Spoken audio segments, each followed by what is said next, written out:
आए टीसीएस के Q2 numbers पे बातचीत करने के लिए हमारे साथ टीसीएस का टॉप मैनेजमेंट इस समय मौजूद है। कंपनी के सीएफओ, कंपनी के सीएचआरओ। आप दोनों का स्वागत है, Sudeep sir, Sameer sir. Sameer sir, शुरुआत वहां से करेंगे जहां से लास्ट टाइम बातचीत छोड़ी थी। तब बात ही हो रही थी कि FY26 ओवर FY25 अच्छा रहेगा। हाफ वे डाउन, अभी भी वो कॉन्फिडेंस बरकरार है? पिछले साल से बेहतर ये साल हो पाएगा? एब्सोल्युटली, हमने बोला था FY26 will be better than FY25 in international revenues. हम अभी भी यही मेंटेन करते हैं, वो कॉन्फिडेंस है। और उसकी वजह हमने जब Q1 में बोला था तो हमने कुछ मैक्रो कॉल आउट किए थे।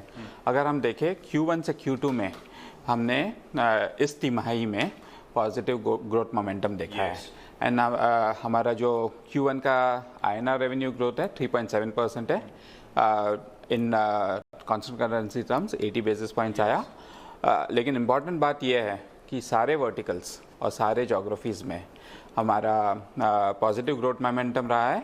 Most of the verticals and geographies have seen positive. Last quarter हमारी यहीं पे मुलाकात हुई थी, तब भी मैं मैक्रो अनसर्टेनिटी की बात कर रहा था। और आज 6 महीने डाउन द लाइन मेरे ख्याल से सिचुएशन वैसे ही है, थोड़ी सी और डिटोरिएट ही हो गई है। तो दरअसल इस मैक्रो अनसर्टेनिटी के बीच में मूड है कैसा? जब आप क्लाइंट से बातचीत कर रहे हो, उनकी डिसीजन मेकिंग अभी भी इलॉन्गनेटेड है क्या? जो डील विंस आ रही हैं उसमें अभी भी रैंप अप होने में समय लग रहा है क्या? नए डील्स क्लोज होने में टाइम लग रहा है क्या? हो क्या रहा है मैक्रो एनवायरनमेंट के चलते? Macro uncertainty remains.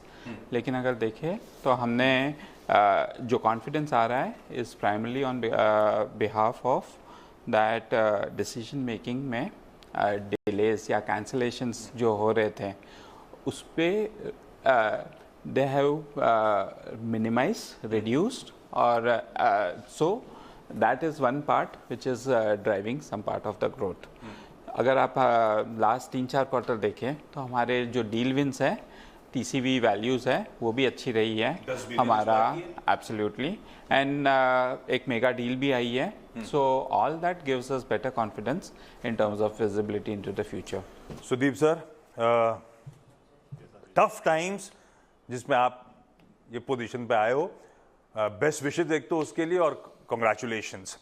अब मैं टफ टाइम इसलिए कह रहा हूँ, एक तरफ इस क्वार्टर में एक बड़ा सरप्राइज के तौर पे H1B वीजा की फी हाइक जो ट्रम्प साहब ने कर दी। बतौर CHRO आप कैसे जूझ रहे हो इससे?